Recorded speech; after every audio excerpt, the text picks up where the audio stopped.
첫 번째,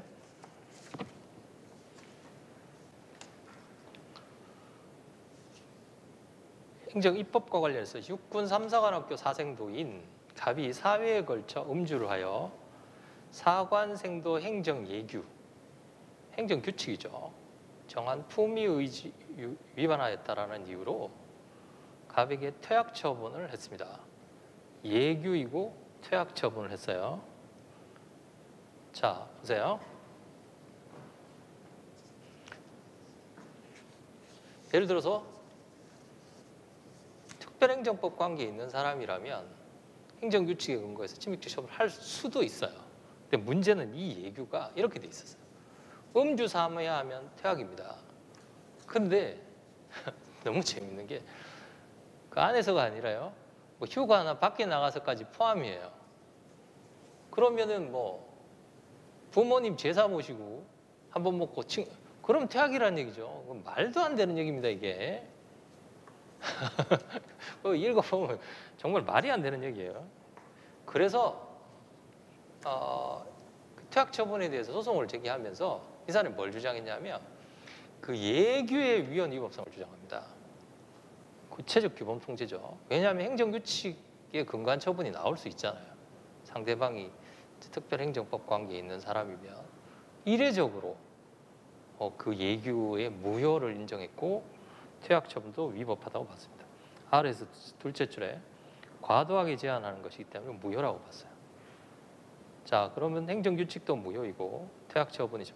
행정규칙도요, 상위법령이 위반되면 안 됩니다.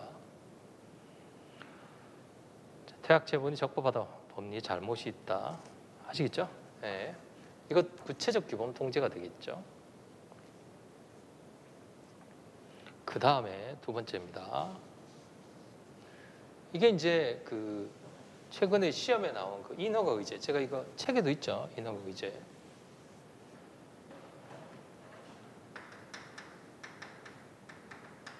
사업계획 승인을 받으면 산지 전용 허가를 받는 것으로 보는데 인허가 의제되어도 인허가 의제되는 것도 처분입니다. 이것도 처분이에요. 이건 당연히 처분이고요. 이거 취소하는 거 당연히 처분이고 인허가 의제되는 처분을 취소하는 것도 처분입니다. 문제되는 건 여기 아니라 요거죠. 인허가 의제되는 것도 처분이고 인허가 의제된 걸 취소하는 것도 처분입니다. 각각 독립한 처분이기 때문에 이걸 다툴 수 있다고 해서 이걸 다투는 거 권리법 필요성 있다.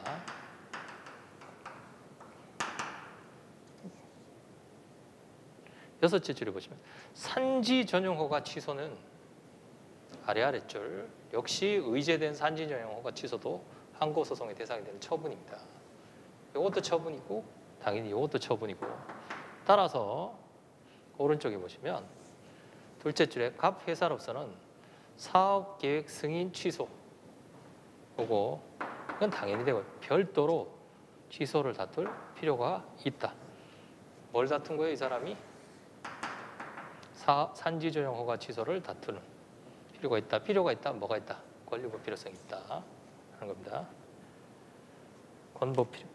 이것도 처분이 여기서 알아두셔야 될 것은 이거 처분이고 저거와 상관없이 얘도 독립한 처분이다라고 보는 겁니다. 자, 그 다음에 두 번째 넷째 줄에 보세요. 원심은 피고가 이 사건 불합치 결정도 위헌 결정이죠. 이후인 원고에 대해서 이 사건 법률 조항에 근거해서 현금 청산분을 포함해서 부담금을 부과하는 처분을 하였다. 이게 무슨 얘기입니까? 위헌 결정이 나고 나서 그거에 근거해서 무슨 처분을 했다? 부담금 부과 처분을 하였다라는 겁니다. 그렇죠?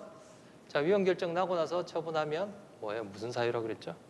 아래줄 하자가 중대의 명백에서 무효다. 이해되시죠? 우리가 배웠던 겁니다. 위헌 결정이 나고 나서 그것에 근거해서 처분을 발령했다. 그럼 이런 문제도 부담금 부과 처분을 했고 지난번에 말씀드렸다시피 냈고 돌려받는 게 부당이득 반환. 그런 식으로 이제 그림이 돌아가게 되는 거죠. 자, 그 다음에 절차법. 행정절차법 제20조의 처분 기준 설정 공표 의무입니다. 처분 기준 설정 공표 안 해도 된다 그랬죠. 자, 번호를 매겨보고 있습니다. 20조의 처분 기준 설정 공표 의무에 위반해서 미리 공표하지 아니한 요거 1번입니다. 1번은 뭐냐면 공표를 안 하고 처분을 한 거예요. 위법해지지 않다. 그 두 번째, 셋째 줄 끝에 행정청이 공표를 했어요. 한 것은 뭐기 때문에? 행정규칙이기 때문에 공표한 내용과 다르게 처분하는 게. 다르게 처분해도 위법해지지 않다. 그렇죠?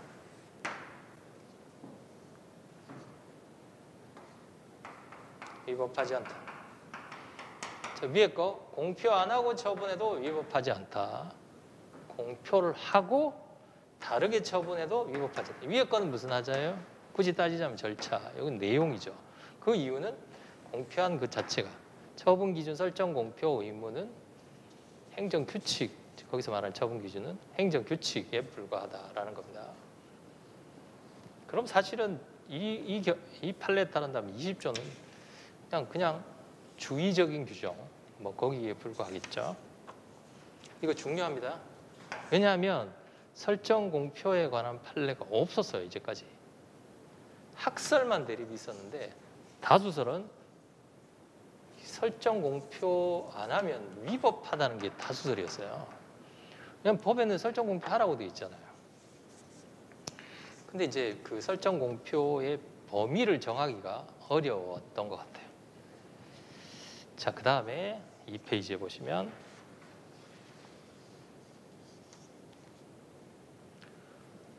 자, 왼쪽입니다. 자, 국가배상 책임의 주체는 누구예요? 국가와 지방자치단체이죠. 판례 아주 특이한 판례입니다. 국가 지방자치단체 공무원. 그래서 국가가 책임지면 그 사람은 고의나 중대한 과실인 경우에만 책임을 지죠. 그런데 이게 아니라 국가와 지방자치단체가 위임을 하는 경우, 국가사무를 예를 들어서 대한변호사협회에다가 국가로부터 위임을 받았습니다.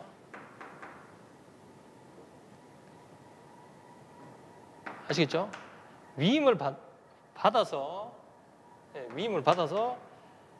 공법인이 국가로부터 위임을 받은 공행정사무 집행하다가 그러면 그 협회에 있는 사람이 있을 거 아니에요? 협회에 있는 사람. 결국은 그 사람도 굳이 보자면 국가배상법상의 공무원에 해당이 되는 거죠. 결국은 얘가 위임을 받았으니까. 그렇죠? 그 협회 장입니다. 거기 넷째 줄에 보시면 공법인의 임직원, 대한변호사협회의 장이나 피용자. 아시겠죠? 그러니까 이렇게 되는 거예요. 국가 등이 협회에다가 위임을 했고 협회 소속된 장이 공무원입니다. 가백에 손해를 입히면 어떻게 된다? 셋째 줄에 보세요.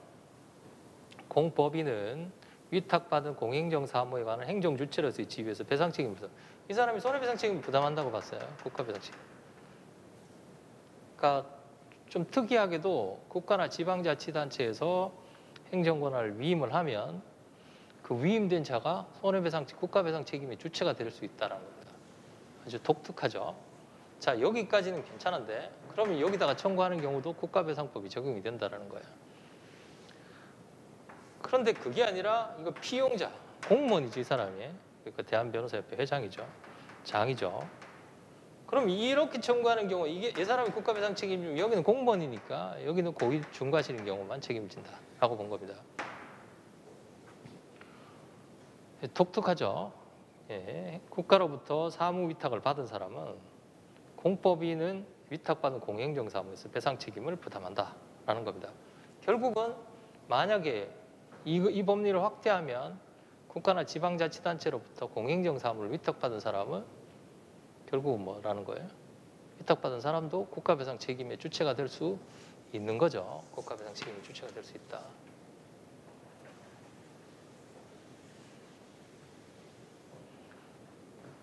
네.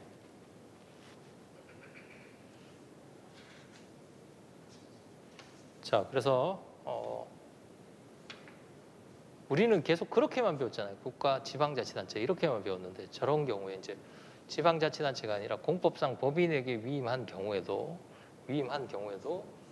협회가 배상 책임을 질 수 있다라고 봅니다. 사실 여기서 이게 그렇다고 해서 비용 부담자의 배상 책임 아시겠죠? 비용 부담자의 배상 책임이라고 본 것 같진 않아요. 6조가 준용 규정이 있는 건 아닌데 그냥 여기서 손해배상 책임이 주체가 된다라고 봤어요.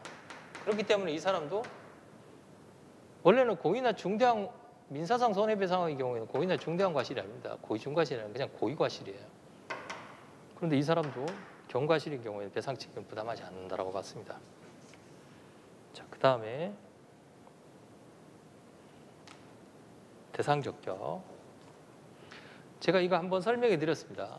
감사원법 40조 2항 감사원의 재심의 결정에 대해서 소송을 제기할 수 있다라고 그랬죠. 감사원법 40조 제2항은 무슨 조문이라고 그랬어요? 재결주의 중감특이죠. 재결주의 조문입니다. 이 사안은 서울특별시장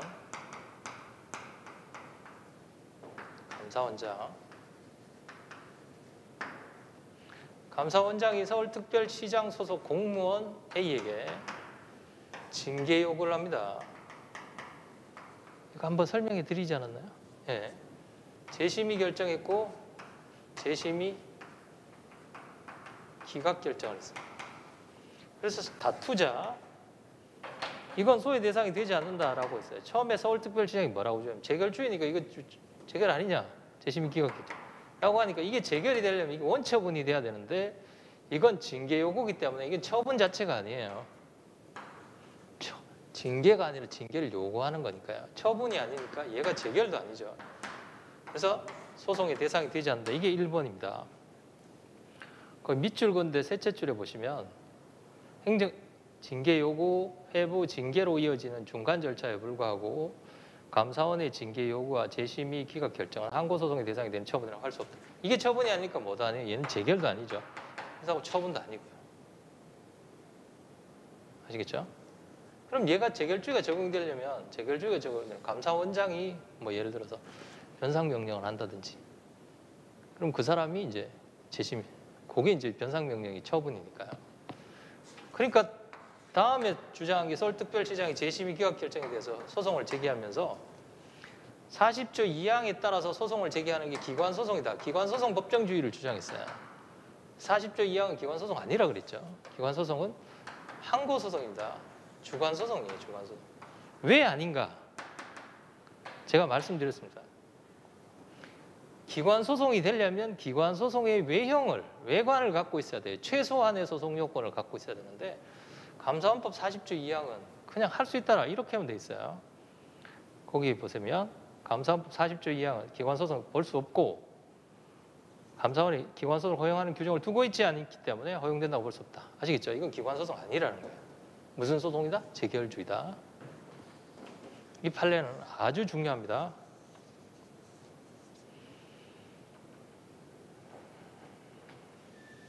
그 다음에 두 번째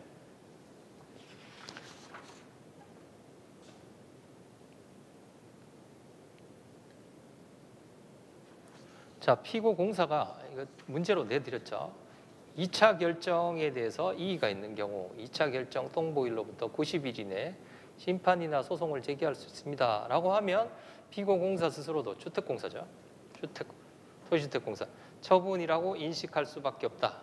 그래서 할 수 있습니다라고 했는데 소송 제기했더니 아니 그 처분 아닌데? 이렇게 하는 것은 마지막 줄에 신의성실의 원칙에도 어긋난다. 라고 봤어요. 본안전 항변은 이제 소송 요건에 대해서 반대 주장을 하는 겁니다. 자, 이거 하면서 원심이 뭐라고 주장했냐면 뭐 행정청이 주장했겠죠. 이의 신청에 대한 기각 결정은 민원 사무 처리에 관한 법률에 관한 이의 신청 기각 결정은 처분 아니지 않느냐 이렇게 주장을 했단 말이죠. 그러니까 대법원이 보세요. 원심이 원용한 이 판례가 민원 이의 신청 18조 이의 신청 기각 결정을 하였을 뿐이고 이거는 처분이 아니라고 한 이유가 뭐냐면 이의 신청 기각 결정할 때 행정쟁송을 제기할 수 있습니다. 이런 얘기를 안 했다는 얘기입니다. 이해가 되시나요? 안 했기 때문에 이 사건에 원용하기 적절하지 않다. 지금 이게 처분인 이유는 원래 민원 사무 처리에 관한 법률의 경우에는 이제 안내를 그냥 그런 말을 안 했다는 거죠. 이게 처분이 되는 이유가 그 외상인불 때문에 아시겠죠? 상대방의 불이익 인식 가능성 때문에 그렇다는 겁니다. 원용하기 적절하지 아니하다. 자, 그 다음에 세 번째, 이 판례도 중요한 판례입니다. 기억나시나요? 그 함안군의 불문경고 사건. 불문경고 사건의 경우에도 두 가지를 인정했죠. 처음에 불문경고가 처분이다. 불이익한 조치. 두 번째는 뭡니까? 불문경고가 행정규칙이 규정되어 있지만 그렇죠? 행정규칙의 구속력을 받는 상대방이라고 한다면 상대방은 뭐다? 상대방은 구속력을 받는다라고 봤죠. 법률유보 원칙 위반이 아니라고 봤습니다. 거기 보세요. 검찰총장이 사무검사 및 사건 평정을 기초로 한 대검찰청 자체 규정 23조 지침 등에 근거하여 행정규칙에 근거하여 검사에 대해 하는 경고 조치는 자 검사에게 뭐 할 수 있다? 행정규칙에 근거해서 경고 조치를 할 수 있다는 겁니다. 검사에게 개별 통지를 하고 이의 신청을 할 수 있으며 그 다음에 1년 이상 선정되어 특별 관리를 받고 불이익을 받을 수 있기 때문에 향후 징계 양정에서 높아지기 때문에 항고 소송의 대상이 되는 처분이다. 자 여기서 아실 건 뭡니까? 경고는 처분이다. 권리 의무에 영향을 준다. 두 번째는 뭡니까? 행정규칙에 근거해서도 뭐 할 수 있다. 이렇게 경고 조치를 할 수 있다라는 얘기입니다. 그러니까 아까도 지난번에도 말씀드렸다시피 이 경고 조치가 어디 들어가 있다는 거예요? 행정규칙에 해서 탄생을 했고 효과도 행정규칙이 들어가 있다는 뜻입니다. 그건 뭐하고 똑같아요? 불문경고하고 똑같죠. 지난번에 말씀드렸습니다. 법률유보가 인정되는 이유가 뭐예요? 법률유보 원칙, 이건 행정규칙에 근거하는데 법에 인정되는 이유가 법에 근거한 징계보다 경하기 때문에 그렇습니다. 아시겠죠? 그럼 이 사람은 뭡니까?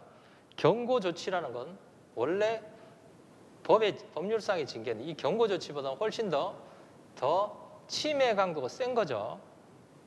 그래서 행정규칙에 근거해서 감해줬기 때문에 법률유보 원칙을 문제 안 삼은 거예요. 이해가 되시죠? 요거 잘 알아두시고요. 그 다음에 잘 아시는 그 경기도 선관위 그 사건입니다. 이 사건은 경기도 선관위가 아니라 소방청장 사건이에요. 똑같아요. 소방청장, 소방본부장인데 소방본부장이 소방청장의 그 인사비리에 대해서 권익위원회에서 신고를 했고 똑같이 징계했고 불이익 처분 원상회복하라 그 얘기입니다. 자 보세요. 법령의 첫째 줄에 행정기관으로 하여금 제재 조치를 취할 수 있도록 하면서 그에 따르지 않는 그 행정기관에 대해서 과태료를 부과하거나 형사처벌을 규정하고 있다. 이게 전제 조건이에요. 이런 법이 잘 없다는 거예요. 이런 법이 그 국민권익위원회 그 권익위원회법밖에 없다는 겁니다. 따라서 이 경우에는 행정기관의 제재적 조치에 따라서 공권력 행사에 해당이 됩니다. 그럼 공권력 행사에 해당이 되면 그 사람은 뭘 할 수 있어야 돼요? 다툴 수 있어야 되겠죠. 그래서 아래에서 둘째 줄 보시면 법률은 원고, 소방청장에게 조치 요구 의무를 부담한 것 이외에 이행하지 아니한 경우 할 수 있도록 되어 있습니다. 소송상 지위를 인정할 필요가 있고 조치 요구에 따라서 원고 적격을 가질 수 있습니다. 근데 큰 실익이 많이 떨어졌죠. 그 법률이 만들어졌다 그랬잖아요. 부패방지법이 만들어졌기 때문에 조금 논의의 어떤 중요도가 좀 떨어졌어요. 예.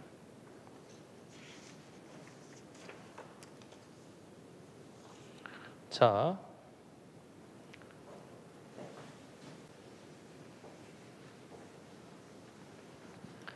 이렇게 단계적 행위가 나왔을 때, 아시겠죠? 단계적 행위가 나왔을 때 이제 구별하는 방법인데요. 자, 첫 번째 유형이 크게 세 가지입니다. 첫 번째 유형이 제가 설명드린 분필 사례입니다. 분필 사례. 예를 들어서 분필 사례는 일단 행정청이 침입적 처분을 합니다. 침입적 처분을 하고 일부 취소하거나 아니면 변경하는 경우죠.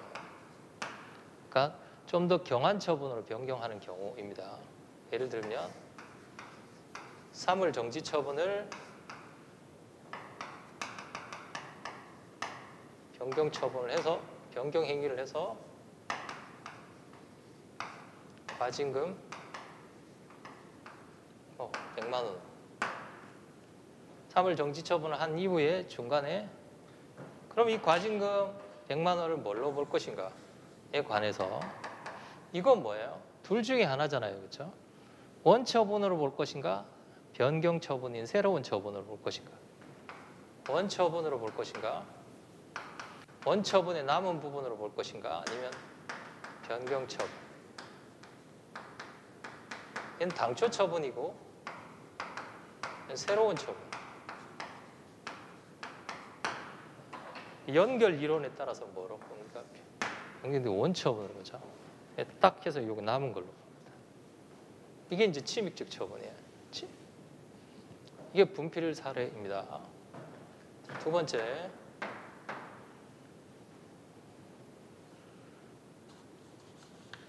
두 번째 사례가 마트 사례입니다. 마트 사례. 마트 사례가 3페이지 오른쪽에 나와 있는 거죠. 마트 사례.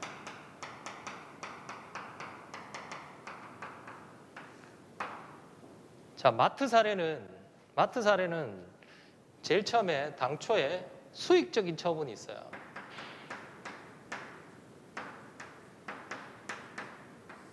뭐 등록, 허가 이렇게 그런 처분을 받은 이후에 그 이후에 그 내용이 변경되는 경우를 말합니다. 내용이 변경돼요. 예를 들면 그 3페이지에 오른쪽에 보시면 두 번째 문단에 보시면 두 번째 문단에 넷째 줄에 자, 영업시간 제한을 0시부터 8시로 하는 그 다음에 둘째 넷째 줄 하는 요게 제1처분이고요. 그걸 했다가 그 아래 줄을 보시면 오전 0시부터 10시까지로 변경하는 제2처분을 했습니다. 1처분 있고 2처분 있죠. 자, 주의하실 것은 1처분도 있고 1처분이 침입적이죠. 당연히 영업시간 제한이 없다가 영업시간 제한이 생겼으니까. 그 다음에 원래 의무 영업시간이 0시에서 8시였다가 0시에서 10시까지로 쉬어야 되는 시간이 더 길어졌죠. 더 침입적이게 된 거죠. 근데 이렇게 생각하시면 많은 분들이 이렇게 생각하시는데 그게 아닙니다. 그 앞에 뭐가 있었어요? 대규모 개설 점포 등록 처분이 있었습니다. 마트 등록을 먼저 한 거예요. 등록 처분을 하고 나서 1차 변경하고 2차 변경을 한 거예요. 이것만 보지 마시고 이걸 봐야 돼요. 이걸. 그래서 이거하고 이건 다르단 말이죠. 자, 그래서 1차 변경 처분이 있고 그러니까 수익적 처분을 발령한 이후에 계속 그 내용을 바꾸는 거예요. 이렇게. 그럼 2차 변경 처분이 있는 경우에 그러면 2차 변경 처분이 있으면 두 가지죠. 이렇게 해서 이것만 있다든지 아니면 같이 있다든지 그래서 두 가지로 나눈다는 거죠. 2차는 처분성 인정이 됩니다. 남아있는 건 1차죠. 그래서 두 가지로 나누시라고 그랬죠. 첫째 줄 끝에 후속 처분이 종전 처분을 완전히 대체하거나 실질적으로 변경, 대실, 후속 처분만 됩니다. 따라서 후속 처분만 되기 때문에 당초 처분이 당초 처분은 소멸됐다는 거죠. 완전히 대체했기 때문에. 당초 처분은 소멸됐기 때문에 뭐가 없어요? 권고필이 없다. 권리법 필요성이 없습니다. 근데 여기는 완전 다르죠. 얘는 뭐예요? 얘는 대상의 문제이고 여기는 권리법 필요성의 문제입니다. 이거의 처분성 문제가 아닙니다. 이건 처분이죠, 당연히. 근데 저렇게 소멸됐느냐 안 됐느냐의 문제죠. 그 다음에 일가병. 넷째 줄 후속 처분이 종전 처분의 유예를 전제로 일부만 추가 변경하는 것이고, 불가분적이 아닌 경우에, 불가분적이 아닌 가분적인 거죠. 병존한다. 병존한다는 건 뭡니까? 1차와 2차가 둘 다 살아있다는 얘기죠. 1차와 2차가 둘 다 살아있다. 따라서 당초 처분을 다투는 것은 권고필이 있다. 이게 마트 사건입니다. 수익적 처분을 발령한 뒤에 이렇게 그 내용을 바꾸는 거죠. 내용을 바꾸는 거. 그래서 전부 다 이런 내용이었어요. 지난번에 그 문제 풀어본 그 도선업 그 경우도 마찬가지죠. 그러니까 보통은 이렇습니다. 이게 실적하거나 처분을 하고 이 처분이 사이즈가 이렇게 동일해요. 그럼 이 처분은 없어졌다고 봅니다. 보통은. 그게 아니라 여기 요 처분이 일부만이에요. 일부만이면 요 처분은 사라지지 않았다고 봐요. 그대로 있고 변경된 것도 따로 있고 이렇게 있다고 봐요. 그래서 그렇게 보시면 됩니다. 그래서 그러면 실제 시험에 나왔을 때 대시일 후냐 일가병이냐 이거 어떻게 구별합니까? 최근에 나온 대부분의 판례들은 다 이 병판례예요. 마트 사건도 마찬가지고요. 그래서 병으로 가시면 됩니다. 병존한다. 그래서 0시, 8시, 0시. 그 다음 페이지에 보시면 위에서 넷째 줄에 종전 처분과 가번적으로 여겨진다. 그래서 8월 25일자 처분으로 2차 종전 처분이 소멸했다고 볼 수 없고 종전 처분과 그 유예를 전제로 처분이 병존하면서 규제 내용을 형성한다고. 따라서 후속 처분에 따라 종전 처분이 소멸해서 다툴 법률상 이익이 없다는 취지로 이유가 없다. 아시겠죠? 권고필 문제예요. 권고필. 그 다음에 5페이지 왼쪽에 나온 감염병 사례입니다.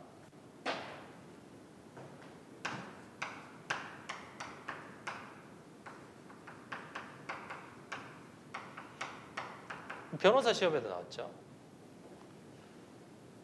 감염병 사례는 그 1번은 그 원래 보건복지부 장관의 권한이 질병관리본부장에게 위임됐으니까 피고는 본부장이 된다. 이건 당연한 얘기고요. 자, 두 번째 겁니다.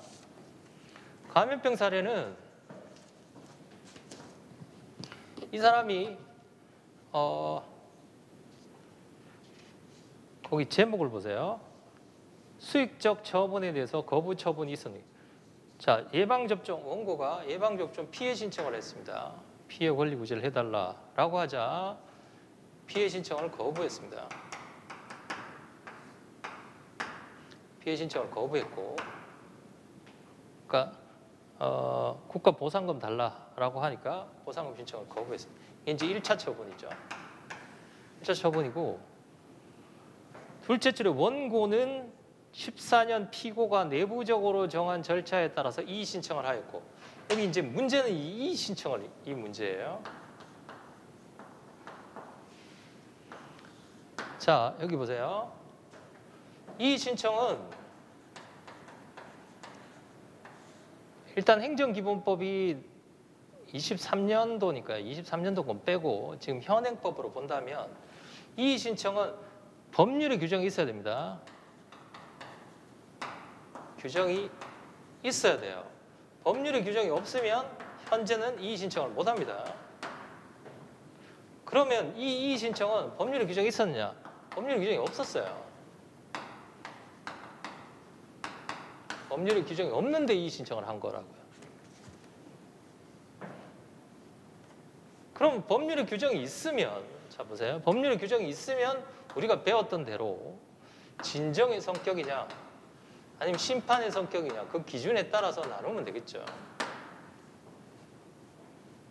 그럼 만약에 이의 신청을 해가지고 만약 어떤 결정이 나왔어요. 이게 법률의 규정이 있었으면 이게 진정의 성격이면 이거는 독립한 처분이 아닐 테고 심판의 성격이면 이의 신청을 했으니까 행정심판청은 재결이 되겠죠. 그러니까 제소기간의 기산점도 진정이면 특례가 적용되지 않고 그렇죠? 심판의 성격이면 제소기간에 특례가 적용되니까 원처분을 다퉈도 재결서 정본 송달시를 기산점으로 하잖아요. 그렇죠? 그거는 뭐 여기에 해당되는 것이고 근데 이 사안은 법률의 규정이 없었어요. 법률의 규정이 없으니까 내부 절차에 따라서 그냥 이의 신청을 한 거죠. 그럼 사실 이 이의 신청은 아무 효과도 없습니다. 아무 효과도 없어요. 그런데 그것에 대해서 다시 거부 처분을 또 했다는 거죠. 이의 신청 기각 결정을 해서 2차 거부 처분을 했다는 겁니다. 2차 거부 처분을. 그럼 이 이의 신청을 뭘로 봐야 될 것이냐와 관련해서 법률의 규정이 없는 이의 신청을 우리 판례는 처분의 재신청으로 본 겁니다. 재신청. 원래 이 판례가 나오기 전에도 신청했고 거부 처분 받고 다시 신청했고 동일한 처분을요. 다시 거부하면 이거 다 독립한 처분으로 봤습니다. 독립한 처분으로 봤기 때문에 이건 예전부터 있었어요. 근데 여기서 문제는 뭐냐면 이 이의 신청을 처분의 재신청으로 봤다는 거죠. 법률의 규정 없을 때. 그래서 그거를 이제 그러면 뭐겠어요? 당연히 뭡니까? 처분의 재신청이니까 이거 처분이고 그러니까 이 감염병 사례는 이의 신청을 처분의 재신청으로 봤다. 최근에 변호사 시험에 나온 것은 이 이의 신청이라고 안 했어요. 이 이의 신청이라고 하면 너무 어려울까 봐 아예 처분의 재신청이라고 했어요. 그러면 뭐 원래 이 문제하고 똑같아지겠죠. 아무런 실익이 없어요. 그래서 이의 신청을 처분의 재신청으로 받고 각각 독립한 처분이다. 각각 독립한 처분이기 때문에 여기서 문제가 됐던 것도 뭐예요? 첫 번째는 독립한 처분이다. 대상적격. 두 번째는 뭐냐면 제소기간이죠. 제소기간도 각각 진행된다. 왜 제소기간이 문제가 돼요? 각각 독립한 처분인데. 그 각각 독립한 처분인데 제소기간이 문제되는 건 그것 때문이죠. 이 이의 신청이 이쪽으로 가면 뭐기 때문에? 특례가 적용되기 때문에 그런 거예요. 그렇죠? 그러니까 여기 요리가 쓰면 그렇죠. 독립한 처분이 만약에 요거라면 법률의 규정이 있다면 진정이기 때문에 요 중에 어느 것만 요것만 처분이 되겠죠. 제소기간의 기산점도 여기가 되겠고요. 심판의 경우에 이게 처분되고 이게 재결되니까요. 이거 다투면 재결서 정본 송달. 그런데 이게 아무것도 아니기 때문에 재신청이 됐고 각각 독립한 처분이고 제소기간의 기산점도 각각 적용되고. 아시겠죠? 이렇게 세 가지 한꺼번에 정리하시면 됩니다. 그래서 두 번째 문단에 따라서 제1차 거부 통보에 대한 제소기간은 그날로부터 도과되었고 비록 원고가 제1차 거부 통보에 대해서 이의 신청 형식으로 불복하였고 2차 거부 처분이 제1차 거부 처분과 같다고 하더라도 제2차 거부 통보는 실질적으로 새로운 처분입니다. 그리고 제소기간의 기산점은 새로운 처분이니까 그날 기준으로 하면 되겠죠. 아시겠죠? 네. 좀 비슷한 것 같지만 사실은 전혀 다른 겁니다. 쟁점이 얘는 대상적격, 피고적격 제소기간이고요. 마트 사례는 권고필이고 얘는 대상적격하고 제소기간입니다. 이렇게 세 가지 정리해 두시면 이런 것들이 시험에 많이 나와요. 특이하고 희한한 것들. 그래서 제가 시험에 낸 것도 그 도선 그것도 이거잖아요. 그렇죠? 1차 변경이죠. 그러니까 그거를 잘 보세요. 뭔가 같은 것 같지만 사실 전혀 다른 내용입니다. 구별하기가 어려운 게 요게 조금 구별하기가 어렵고요. 요거는 수익이냐 침익이냐 나누면 되겠고 얘는 이의 신청이기 때문에 이거하고 구별을 해야 돼요. 이거하고. 이의 신청이 명문의 규정이 있는가 명문의 규정이 없는가의 내용입니다. 명문의 규정이 있는가. 근데 아까 그 사안 있죠. 이의 신청 관해서 이거하고 다르다라고 한 판례가 또 하나 있었죠. 아까 그게 뭐냐면 이의 신청을 할 수 있습니다. 이의 신청하고 되면 그건 또 다른 문제예요. 그거는 또 처분성이 또 다른 문제이기 때문에 그건 또 독자적으로 정리를 해 두셔야 되겠습니다.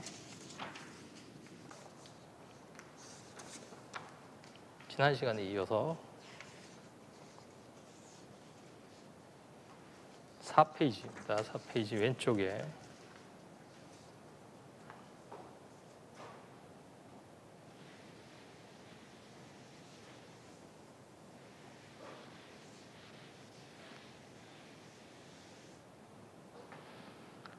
이 사건 폐업 결정.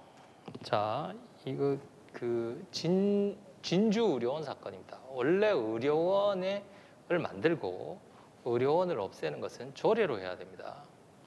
그 폐교 처분, 두밀분교처럼 만들고 그러면 이제 만약에 조례 개정을 통해 가지고 의료원을 없앴다. 그러면 그건 처분적인 조례가 되겠죠.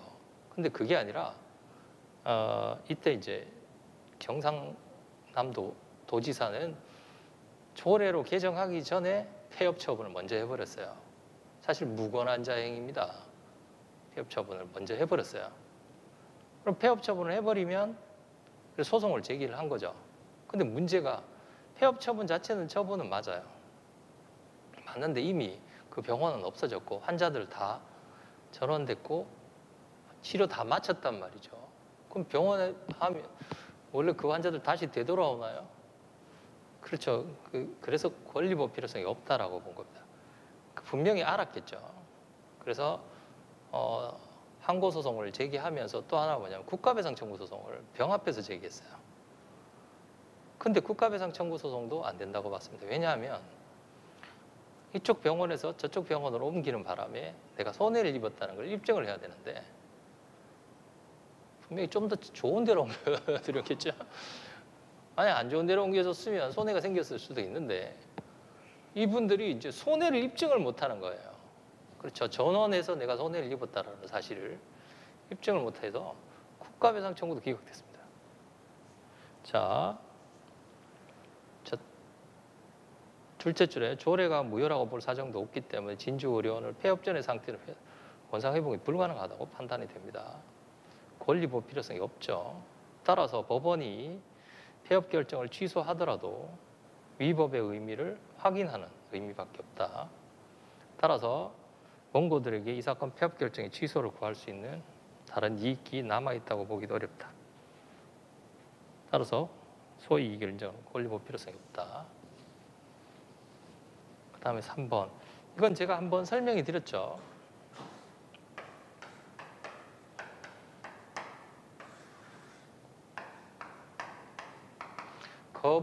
거부에 대해서 거부 처분 취소 심판을 청구했고 거부 처분 취소 심판에서 취소 재결이 나오고 원래 취소 재결은 형성 재결이기 때문에 후속 절차가 필요 없죠. 자, 그럼 예를 들어서 허가 거부다. 허가 신청을 했는데 허가 필요 없지만 거부 처분의 경우에는 다음 절차가 필요하죠. 그래서 재처분이 나와서 만약 허가가 나왔다. 취소 재결의 경우도 심판법 49조 제2항에 따라서 재처분 의무가 있잖아요. 그렇죠? 이건 뭐하고 비슷합니까? 의무이행 심판을 청구하고 처분, 명령 재결, 재처분. 그렇죠? 이거는 49조 제3항. 논리는 똑같죠. 당사자가 무슨 심판을 청구했느냐에 따라서 다른 것이고 새로운 처분이 나왔다는 건 똑같아요. 아시겠죠? 그러면 명령 재결 그에 따른 처분 전부 다 소의 대상은 됩니다. 대상은 둘 다 돼요. 여기도 대상은 둘 다 됩니다. 문제는 권법필이죠. 권리법필. 재처분 허가가 나오면 당연히 당사자는 다툴 이유가 없고 제3자가 다툴 텐데 제3자가 다툴 때 무엇은 이 재결은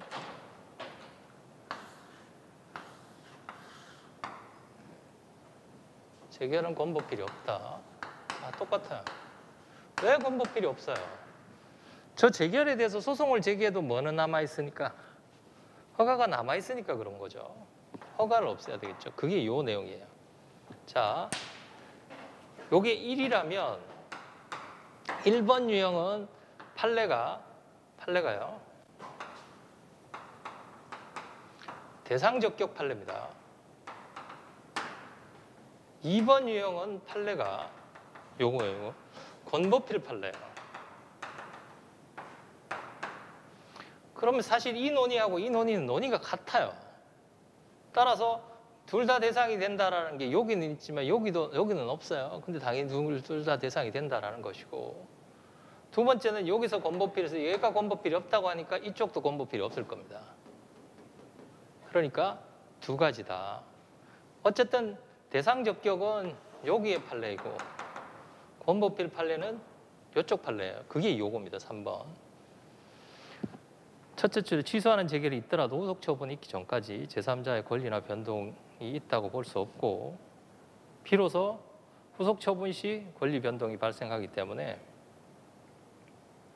아래에서 둘째 줄 처분이 취소된 경우 후속 처분이 아니라 그 재결의 취소를 구하는 것은 직접적이고 실효적인 권리구제 수단이 될 수 없고, 실이 남을 때 그거죠. 예. 직접적인 권리보 필요성이 없다. 권보 필요 없다. 이건 없다는 거예요. 뭘 다퉈야 된다? 제 처분을 다퉈야 된다. 그 다음에 인적사항 공개결정, 제가 설명해 드렸죠. 인적사항 공개결정에 대해서 대상적격에 동그라미 1번에 보시면 특정인을 기피자로 공표함으로써 명예를 훼손하고 병역 의무의 이행을 강제하려는 조치로서 공권력 행사에 해당합니다. 인적사항 공개결정은. 병역 의무의 인적사항을 공개하는 조치는 특정인을 병역 의무 기피자로 판단하는 행정결정이 전제되어 있고, 그러니까 처분은 뭡니까? 그 사람이 병역 기피자다라고 결정하는 그게 처분이고, 그 다음에 인터넷에 공개하는 건 뭐예요? 그냥 집행행위라고 봅니다. 공개라는 사실행위로서 행정결정 집행행위라고 봐요.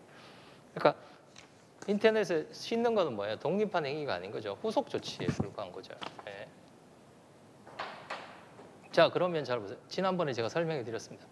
인적사항을 공개했습니다. 인적사항 공표죠. 공표는 목적이 뭐예요? 한 사람이라도 더 알게 하기 위해서. 따라서 공개했다고 해도 인적사항 공개에 대해서 권보필은 있습니다. 자, 그런데 이제 두 번째는 공개했다가 나중에 대법원 판례에 따라서 이 공개 자체를 취소했어요. 그럼 공개되어 있지 않은 거죠. 지금 현재는 그 인터넷에서 삭제했단 말이죠. 홈페이지에서.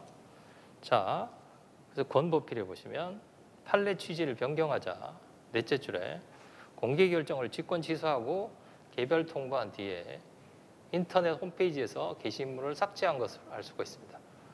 그럼 게시물을 삭제했으면 뭡니까? 처분의 효력이 소멸된 거죠. 처분의 효력이 소멸되면 몇 조로 가요? 12조 2문으로 갔죠. 12조 2문에 회복되는 법률상 이익이 있어야 되겠죠. 있으면 권보필이 있고, 회복되는 법률상 이익이 없으면 권보필이 없죠. 이 경우에는 그렇죠. 없어졌으니까 그거 취소한다고 회복되는 법률상 이익이 없겠죠. 거기 보시면 이 사건에서는 이미 소멸했기 때문에 원칙적으로 소위 이익이 없다, 회복되는 법률상 이익이 없다라는 거예요. 제가 여기서 네 번째 거 뭐였죠? 없어도 반불해죠. 반복될 위험이 있으면 불분명한 사실에 대한 해명. 그래서 거기 나오잖아요. 그렇죠? 당초 동일한 사유로 반복될 위험이 있기 때문에 불분명한 사실에 대한 해명이 필요한 경우에서 또 아니어서 소위 이걸 인정할 필요가 없다. 이걸 판단해 줬다는 거예요. 아시겠죠? 그래서 제가 4단계로 알아두시라고 그랬잖아요. 그렇죠? 12조 2문이냐 아니냐. 그래서 여기서는 요거를 주의하시기 바라요. 공개해도 권보필이 있다는 거예요. 뭐하고 차이가 난다? 정보 공개 청구하고 다르다 그랬죠.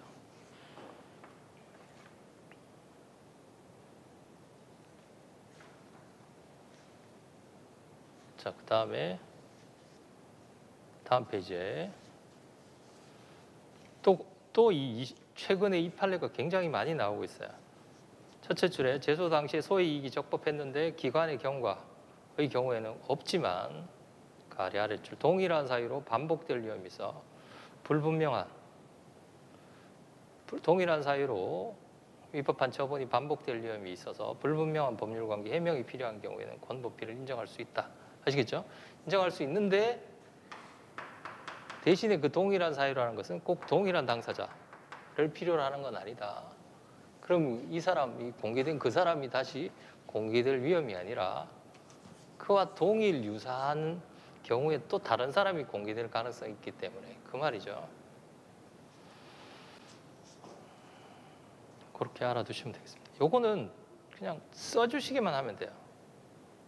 혈액이 소멸됐을 때 회복되는 법률상 이익이 없으면 여기다가 써주는 거죠. 일종의 하자승기의 수인성의 원칙처럼 부정해놓고 뒤에다가 하나 첨언해주는 그런 거라고 생각하시면 됩니다. 그 다음에 제소기간 이건 했죠. 네. 감염병 사례 잘 알아두시고요. 처분 신청 다시 처분하는 경우를 말합니다. 자, 그 다음에 오른쪽으로 가셔서 당사자 소송. 제가 당사자 소송할 때 그거 설명해 드렸습니다. 사회보장적 성격의 급부를 청구하는 경우 뭐를 받아야 된다? 행정청에 처분인을 받아야 된다 그랬죠. 그중에서 가장 대표적인 게 뭐 연금 이런 거예요. 거기 보시면 그거하고 똑같습니다. 넷째 줄에 장관에게 유족연금 수급 청구권 이전 청구서를 제출해서 심사, 판단을 받는 절차를 받아야지만 유족연금을 아시겠죠? 그러면 법에 이렇게 돼 있다는 거죠. 이런 경우 유족연금을 줘라 라고 한다고 해서 유족연금을 바로 신청할 수 있는 건 아니고 장관에게 심사 결정을 받아야 된다. 그럼 장관의 심사 결정은 뭐예요? 처분이겠죠. 이와 관련된 장관의 결정은 선순위 유족의 수급권 상실로 청구인에게 유족연금 청구 이전했다는 효과가 발생하는지를 확인하는 준법률적 행정행위일 수도 있겠죠. 당신이 유족연금을 받을 사람이다 라고 볼 여지도 있어요. 확인하는 행위에 해당하고 여기서는 확인하는 행위보다는 그냥 행정행위다. 네. 그렇죠? 확인하는 행정행위. 준법률적 행정행위로 봐도 됩니다. 준법률적 행정행위로. 당고소송의 대상이 되는 처분입니다. 따라서 만약 장관이 거부 결정을 하면 항고소송을 제기하는 방식으로 제가 이거 설명해 드렸죠. 해야 되고 그거 없이 바로 당사자 소송으로 청구할 수는 없다.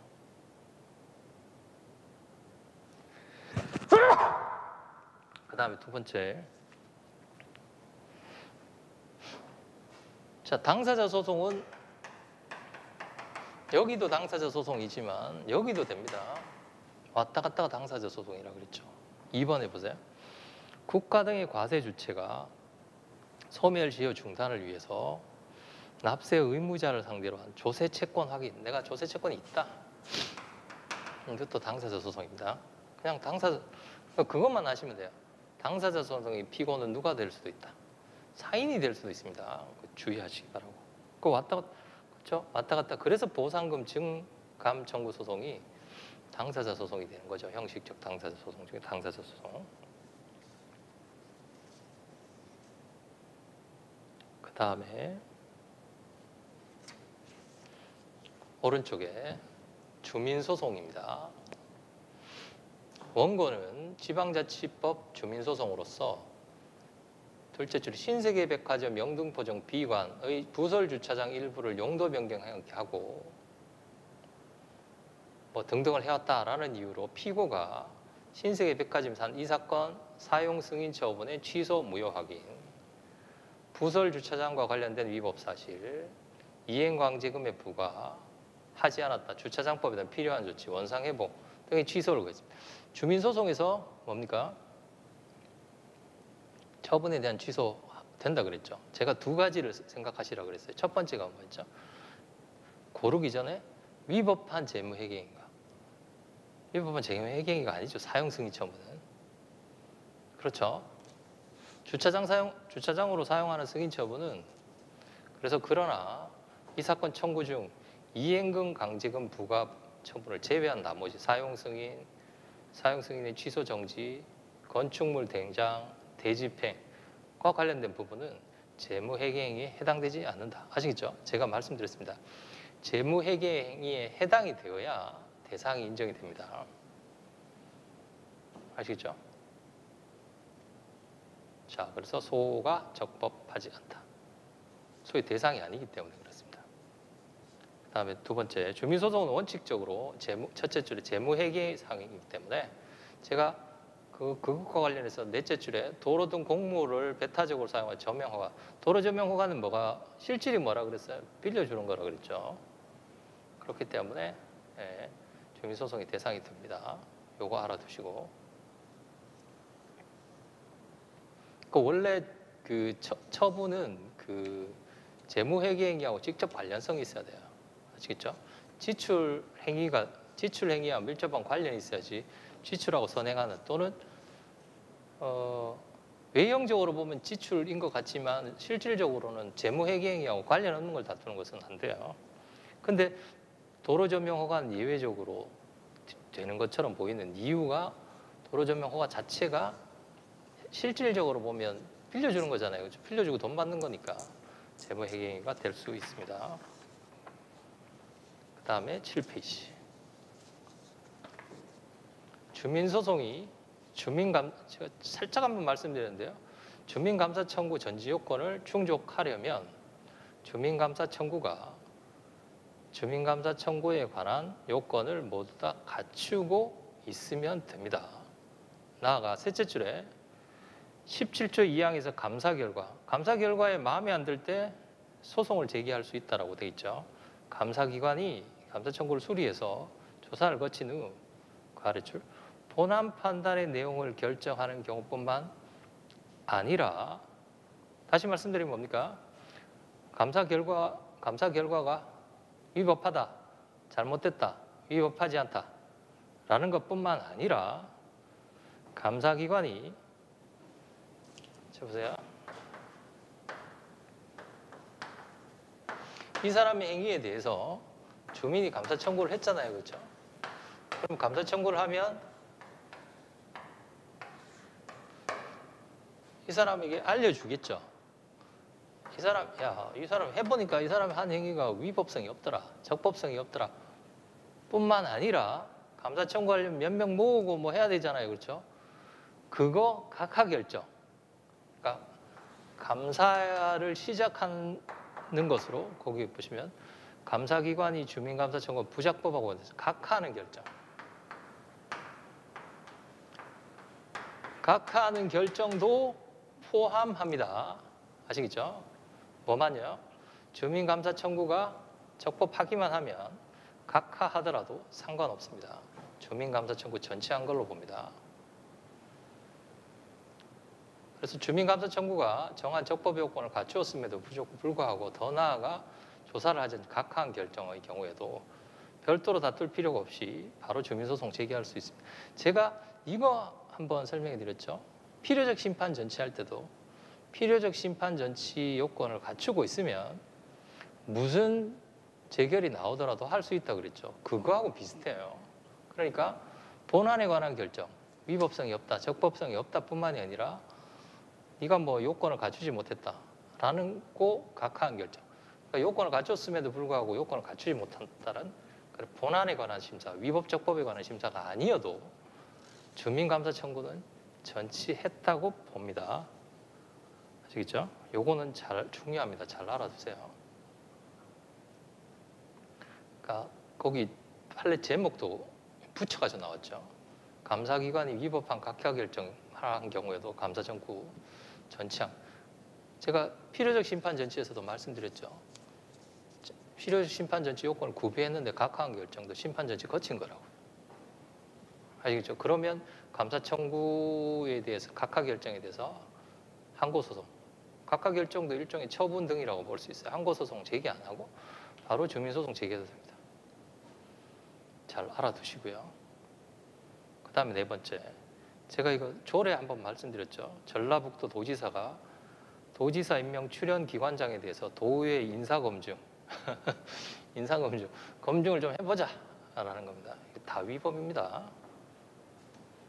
자, 아래줄 보시면 인사검증에 관한 조례 규정에 따른 출연기관의 인사검증은 상위 법령의 근거 없이, 그러니까 뭐예요? 자, 보세요. 조례 제정 대상인 사무, 법률 유보 필요 없죠. 법률 우위, 동동이잖아요. 동동에 더 침익이냐 더 수익이냐 했을 때 침익은 아니잖아요. 그렇죠? 거기에 해당이 돼. 비침익. 비침익도 성문법 위반돼서는 안 되죠. 성문법 위반이라고 하죠. 이렇게 호시탐탐 지방의회에서는 단체장의 권한에 대한 통제를 노리고 있어요. 허용되지 않는다. 아래에서 둘째 줄 보죠. 위 조례안은 위법하고 조례안에 대한 재의결. 제가 소송의 대상이 뭐라 그랬어요? 재의결이라고 그랬죠. 그 다음에 전부의 효력이 부정된다. 일부 무효 인정되지 않는다 그랬죠. 전부 소송의 대상도 조례 제정 대상인 조례안이 아니라 조례안에 대한 의결. 아시겠죠? 조례안이 아니라 법에는 뭐라고 되어 있나요? 법에는 조례안이라고 되어 있죠. 근데 조례 재의결된 사항이라고 되어 있잖아요. 그렇죠? 여기는 재의결. 그다음에 일부 무효를 인정하지 않죠. 조금 일부만 무효이면 전부 다 무효라고 그랬죠. 전부가 효력이 부정된다는 게 뭡니까? 이 사항으로 지적된 사항만 심리해. 저는 이거 빼니까 전부 다 부정. 그다음에 공무원법. 이 사안은 이런 사안입니다. 제가 말씀드린 것만 보시면 돼요. 한 총련, 한국 대학생 총학생의 연합회인가? 거기서 군 장병들에게 이제 책 보내기 뭐 이런 걸 했어요. 책을 뭐 23종인가 뭐 이렇게 보내기를 했는데 이제 국방부 장관이 불온서적이다 라고 해가지고 그거 어떻게 할 수 있도록 해라라고 지시도 하고 얘기도 뭐 행정규칙에 따라서 행위도 했어요. 라고 하니까 거기에 군 법무관인가? 거기 있었던 분들이 헌법 소원을 청구했습니다. 그 부분에 대해서 위법성이 인정될 가능성이 있다. 라고 하니까 지금 내가 하는데 당신들이 지금 헌법 소원을 청구한 거야? 라고 해가지고 뭐 어떤 경우에는 파면도 하고 징계도 내렸단 말이죠. 그럼 지금 복종 의무 위반이라는 거예요. 그럼 위에서 지시가 내려왔을 때 불복종을 한 건 아닙니다. 그분들이 이제 장관이 복종 의무 위반이라고 본 것은 헌법 소원을 청구하거나 재판을 한 것을 복종 의무 위반이라고. 과연 헌법 소원을 청구한 것이 복종 의무 위반인가? 자신의 재판 청구권을 행사한 것인데요. 그렇죠? 우리 법원이 소송상 구제 수단을 청구한 것은 복종 의무 위반이 아니라고 봤습니다. 자, 두 번째 문단에 보세요. 상관의 지시나 명령을 준수하는 이상 소를 제기하거나 헌법 소원을 청구하였던 사실만으로 지시나 명령을 따르지 않는 의사표명으로 간주할 수 없습니다. 따라서 원고 등의 이 사건의 지시에 대해서 헌법 소원을 청구한 행위는 권리 행사로서의 실질을 부인해야 할 특별한 사정이 없는 한이 헌법이나 법률에 허용되는 권리 행사이기 때문에 복종 의무 위반이 아닙니다. 따라서 뭐가 위법하다? 징계가 위법하다고 본 사건입니다. 아주 독특한 사건이죠. 지극히 타당합니다. 네. 전원합의체 판결이고 내용은 그거예요. 자기의 재판, 그러니까 실제로 복종을 한 이상 자기의 소송상 권리구제 수단을 썼다고 해서 그게 복종 의무 위반이 되는 건 아니다라는 겁니다. 예. 다음 페이지 넘겨보세요. 그래서 원심의 판단에 오해가 있어 판결 미친 잘못이 있다라고 해서 전원합의체 12년도인데 18년도 꽤 오래 고민하신 거죠.